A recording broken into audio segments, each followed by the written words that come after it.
Tremendous. Wow. Well, the current location is such a beautiful one, and obviously a lot of memories associated with that, but I'm sure a lot of new memories will be associated at the location on Grissom and for many years to come. It's always painful to leave one location, but the church is not a building.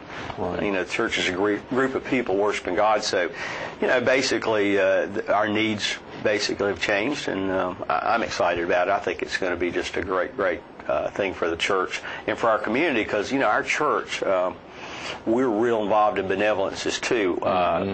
Historically and currently, 1/3 of our entire budget goes to benevolences, and that would include our presbytery. Part of that would go to our presbytery, which is the regional body of the church. But in addition, we do a lot of things here in town for a lot of the other local charities that like Sertoma. We don't publicize it that much, right, but we're real serious about it. Most of your key things in Myrtle Beach that you think about, Meals on Wheels, Helping Hand, right, Sertoma's, we give a good bit of money to United Way that's redistributed.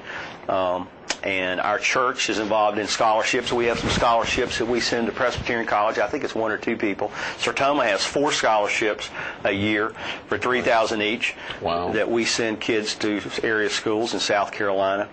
In addition, I know our Sertoma Club this year, we just I think donated $5,000 to the $10,000 to the new YMCA, great, and an additional $5,000 to the new Myrtle Beach Haven that Tom Rice is doing a wonderful job getting that built. Oh yeah, yeah. Hats off to him for doing that almost single-handedly. I mean, he's really pushed that hard. So both organizations are kind of similar to me, because we're real involved in the community and in a consistent basis, and it's really gratifying for us in church and in our club. Absolutely. We're going to be filming First Presbyterian Church later this month, and are thrilled at all the activities. Our producer's husband, Todd Harms, is the Director of Adult Education and Ministry. Ansel Talbert was with us just a couple of weeks ago, and there's so many folks dedicated to that congregation.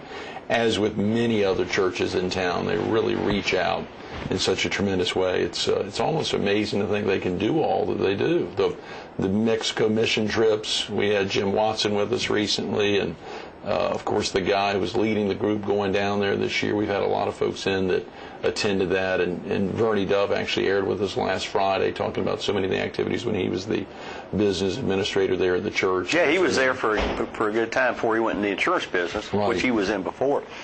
But once we get our new campus, I think we're going to be able to really step up our involvement in the community relative to really being a much more prevalent factor in a lot of areas, in addition to our congregation, but not a lot of the other things with our ball fields. Sure. We've got 19 acres. That's got to be a good thing. Yeah. Do you still sing, Mike? I sang in the choir for years, and then once I took the job as the campaign chairman for the church, right, I had to tell Bobby I couldn't. I was actually on the session at the time, so it would have been choir, session, campaign chairman. I would have never spent any time with my family. So actually now I'm just involved in the capital campaign. Yeah, and I try to help the choir out financially. Sure. If they need a little something extra, but. Of course, you and the agency, and of course so many folks associate the agency with you and vice versa, and obviously you all are involved in a lot. I visited the PSHINS.com, the Puckett, Scheetz, and Hogan website early this morning, and of course was thrilled to see that win from 2004 and 2005 as the Commercial Insurance Agency of the Year. Congratulations. But the real exciting thing, they're seeing all the activities you all are involved in. What are some other activities along the stream when we think about community involvement? Obviously Sertoma for you, First Presbyterian Church for you, but for the agency, what are some things you all are particularly involved in? I guess our biggest involvement would be with United Way. We're always, our employees work with the United Way. Bill Puckett's real involved. I've been involved. I've been the campaign chairman, vice chairman, president, all up and down the line, and we still get out and raise money for that. We're involved in Brook Green Gardens. Right, yes. We try to do as much as we can helping those folks. And then, as a rule, what we try to do is rotate year to year in helping other organizations around town in need. Sometimes just families at Christmas. But my plan is to continue that and to get more involved in all kinds of things as the needs arise. We opened up with that idea of the largest independent insurance agency on the Grand Strand. What does that mean exactly, an independent insurance agency, Mike? Well, the difference between independent would mean and non-independent, we got Allstate, State Farm, and Nationwide, and they predominantly just write for that company. Whereas we are independent, and we represent a lot of different companies. Our bigger companies would be Travelers, Hartford, Zurich, and then we do a lot of business with Lloyd's of London. A lot of the other carriers, especially writers that write stuff here at the beach, that the normal carriers won't do. So there is a real distinction there, an important one. Right. So if someone's going to just a non-independent one, they're more or less only going to be underwritten by that particular insurance. Well, State Farm, for instance, we couldn't represent State Farm, Nationwide, or Allstate. Right. So that's really the difference. You're just independent of any one particular company. That's very interesting. And obviously reaching out in the community and having had your involvement in insurance for, golly, the last 35 years now. Yeah, 35 years for me. 35 years, you think about some real fascinating aspects. Anything going on in the industry right now that folks need to be aware of? Things up and down the Strand here? Well, I think it's pretty obvious that our industry, relative to hurricanes, has just been a real problem for everybody. Right. After Katrina and Wilma in 04 and 05 years, the insurance marketplace just started drying up because a lot of the capital had evaporated, and our business, like everything else, revolves around capital. The more capital is around, the easier it is to buy insurance because there's more people involved in the game. And after that, those bad hurricane years, a lot of capital left the industry. Now the capital's building back up, and we're seeing more competition, more people getting involved. It's still not like it was, and I don't think it'll ever get back to that point, but we are seeing the rates. I think they've crested, and now they're going back down, which will be good news for, and this is more in the commercial insurance side. Personal insurance side, things are still fairly static as to where they were.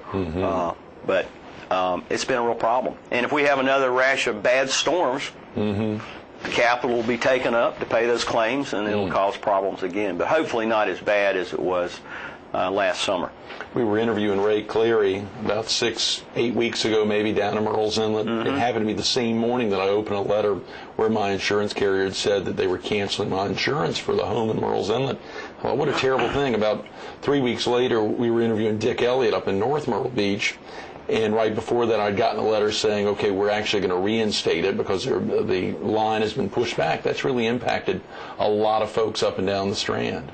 Yeah, with the expansion of the windstorm pool, it's not made insurance any cheaper, but everybody now can buy a policy pretty much or get coverage. As a matter of fact, some people's coverage has probably increased. I mean, their prices increased dramatically as a result of the pushback. But and on that point, the governor, appointed a new insurance commissioner, Scott Richardson, and if you read the newspaper, his policy got canceled too. Loved those cartoons. Joe Ruiz, he had a hilarious one about it, But the big problem, I don't think what people understand is, in coastal areas, if companies were forced to write a lot of insurance in coastal areas, and they got overextended in that area because every state forced them to write on the coast, they could literally go bankrupt and not be able to pay the claims. And I think that's what the regulators try to balance, making companies provide insurance and at the same time not putting them in financial risk where they couldn't pay a claim if they had too many of them. That would be the worst case scenario. That would be.